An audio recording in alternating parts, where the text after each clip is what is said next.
Okej, nu. Ja, men kör nu. Ska sitta eller ska jag Stå.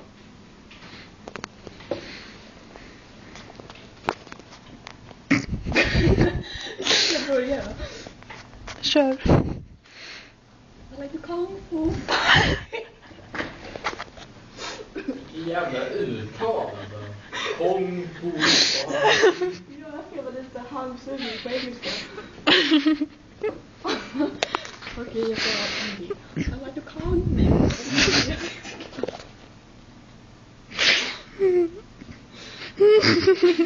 Hur är det sen då? I like kung fu fighting. Det var inte bra. Jag kan inte sparka upp högt. Jag har fått någon. Där går han. Där går han. Jaha, så du skippar fika för oss? Filmar du mig? Vadå visst om du vill bjuda? Om du vill. Men jag tror inte att det är det på fredagar. Inte. Jag vet inte. Men kan vi inte kolla? Nej. Vi är väl antagligen klara med det jag håller på. Nej men Kim, kör en kung fu fighting. Till? Ja. Hur då?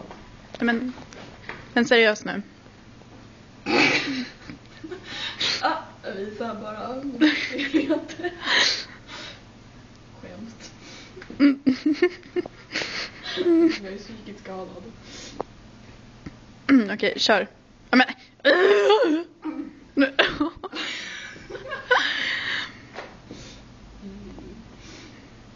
Men du kan få fan.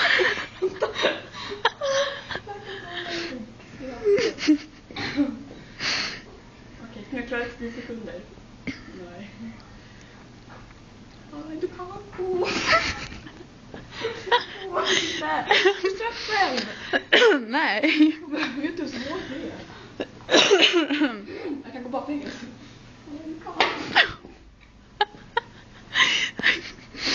Det kan säkert gå. Man får ta in stoppen. Så slänger jag om bara.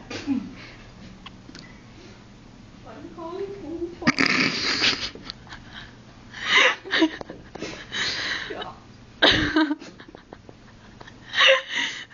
Vad snygg.